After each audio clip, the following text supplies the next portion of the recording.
بسم اللہ الرحمن الرحیم۔ السلام علیکم ورحمۃ اللہ وبرکاتہ۔ میرے محترم سامعین، آج میں آپ کے سامنے ایک ایسا موضوع لے کر حاضر ہوا ہوں جسے سن کر دل دہل جائے گا، ضمیر جاگ اٹھے گا اور انسان سوچنے پر مجبور ہو جائے گا۔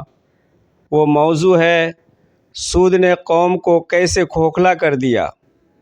ذرا تصور کیجئے، یہ گھر ہے، باہر سے بہت خوبصورت، رنگ و روگن، عمدہ دروازہ، قیمتی فرنیچر، روشن کمرے، مگر اندر دیمک لگی ہوئی ہے، لکڑی کھوکھلی ہو چکی ہے، ستون کمزور ہو چکے ہیں، چھت بظاہر قائم ہے مگر کسی بھی وقت گر سکتی ہے۔ آپ بتائیے، کیا یہ گھر محفوظ ہے؟ ہرگز نہیں۔ یہی حال آج ہماری قوم کا ہے۔ باہر سے بازار آباد ہیں، عمارتیں بلند ہیں، گاڑیاں چل رہی ہیں، بینک بھرے ہوئے ہیں، خرید و فروخت جاری ہے، مگر اندر سے ایمان کمزور ہو رہا ہے، سکون ختم ہو رہا ہے، برکت اٹھ رہی ہے، خاندان ٹوٹ رہے ہیں، قرض بڑھ رہے ہیں، دل سخت ہو رہا ہے۔ اور اس تباہی کی جڑ کیا ہے؟ سود۔ سود صرف ایک مالی معاملہ نہیں، سود ایک زہر ہے جو آہستہ آہستہ رگوں میں اترتا ہے۔ سود ایک آگ ہے جو گھر جلاتی ہے۔ سود ایک بیماری ہے جو قوموں کو اندر سے توڑ دیتی ہے۔ سود وہ دیمک ہے جو رزق کی برکت کھا جاتی ہے۔ سود وہ طوفان ہے جو محنت کی کشتی ڈبو دیتا ہے۔ میرے دوستو، قرآن مجید میں جتنی سخت وعید سود پر آئی ہے، اتنی بہت کم گناہوں پر آئی ہے۔ اللہ تعالیٰ نے اعلان فرمایا کہ اگر تم سود نہ چھوڑو تو اللہ اور اس کے رسول سے جنگ کے لیے تیار ہو جاؤ۔ ذرا سوچئے، چوری کرنے والے سے جنگ کا اعلان نہیں، زنا کرنے والے سے اس انداز میں اعلان نہیں، جھوٹ بولنے والے سے اس طرح اعلان نہیں، مگر سود خور کے خلاف اعلان جنگ کیوں؟ کیونکہ سود صرف ایک شخص کو خراب نہیں کرتا، بلکہ پورے معاشرے کا خون چوستا ہے۔ ایک غریب ضرورت مند آدمی مجبور ہو کر قرض لیتا ہے، امیر اس کی مجبوری پر منافع کماتا ہے، غریب مزید غریب ہوتا ہے، امیر مزید امیر ہوتا ہے۔ یہی ناانصافی جب بڑھتی ہے تو معاشرہ دو طبقوں میں تقسیم ہو جاتا ہے، ایک طرف دولت کے انبار، دوسری طرف بھوک اور بے بسی۔ سود نے محنت کی قدر ختم کر دی۔ پہلے آدمی محنت کر کے کماتا تھا، تجارت کرتا تھا، ہنر سیکھتا تھا، پسینہ بہاتا تھا، پھر رزق آتا تھا۔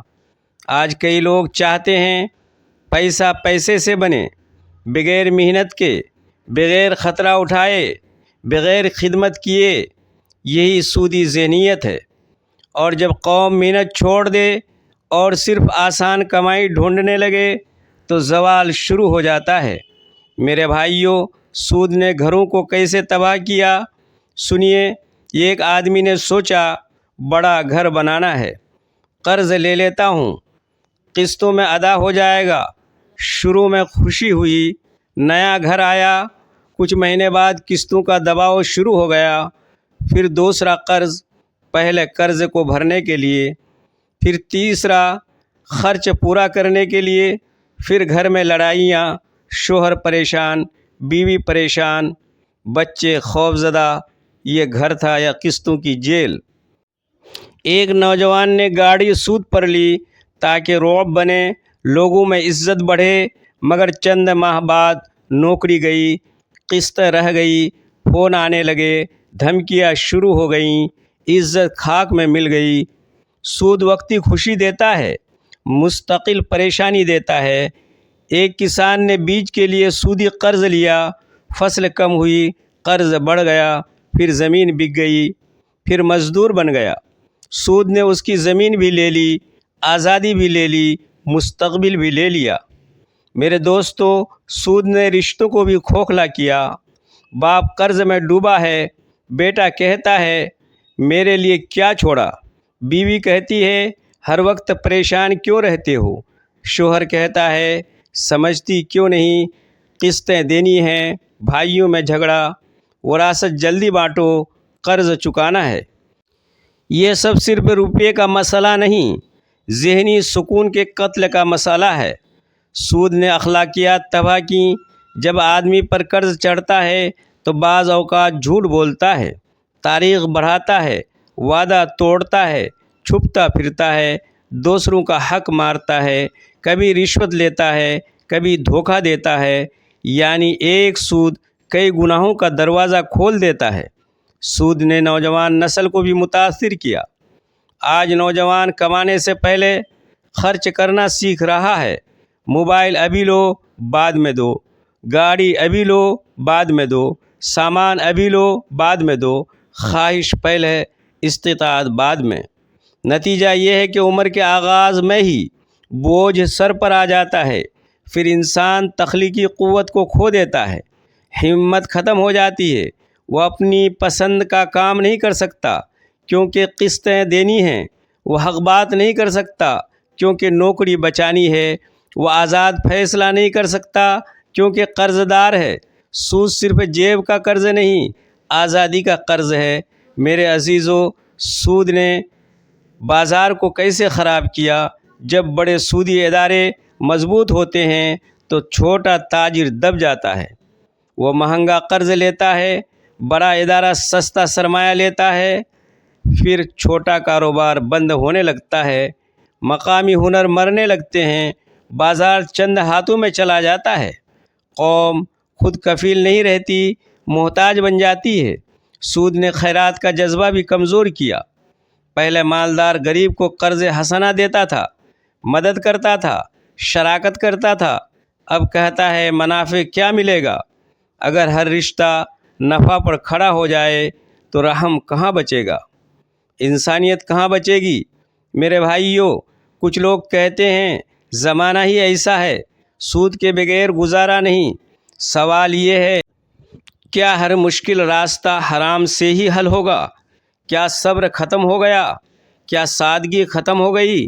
کیا حلال متبادل ختم ہو گئے؟ کیا شراکت، تجارت، تعاون سب بند ہو گیا؟ نہیں، اصل مسئلہ خواہشات کا بڑھ جانا ہے۔ ضرورت چھوٹی ہوتی ہے، خواہش بڑی ہوتی ہے۔ انسان ضرورت پوری کر سکتا ہے، خواہشوں کا قرض نہیں اتار سکتا۔ ایک شخص چھوٹے گھر میں سکون سے رہ سکتا تھا، مگر دکھاوے نے اسے بڑے قرض میں ڈال دیا۔ ایک نوجوان سادہ موبائل سے کام چلا سکتا تھا، مگر مقابلے نے اسے قسطوں میں جکڑ دیا۔ ایک خاندان سادہ شادی کرا سکتا تھا، مگر رسموں نے قرض دار کر دیا۔ پھر کہتے ہیں حالات خراب ہیں۔ حالات نہیں، ترجیحات خراب ہیں۔ سود نے روحانی زندگی بھی برباد کی۔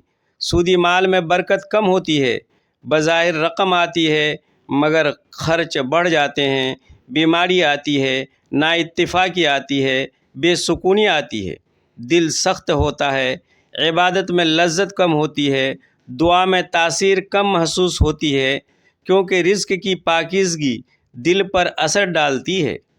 ہمارے اسلاف حلال کے ایک لقمہ پر اتنی احتیاط کرتے تھے، ہم لاکھوں کے سود کو معمولی سمجھ بیٹھے ہیں۔ یہ خطرناک غفلت ہے۔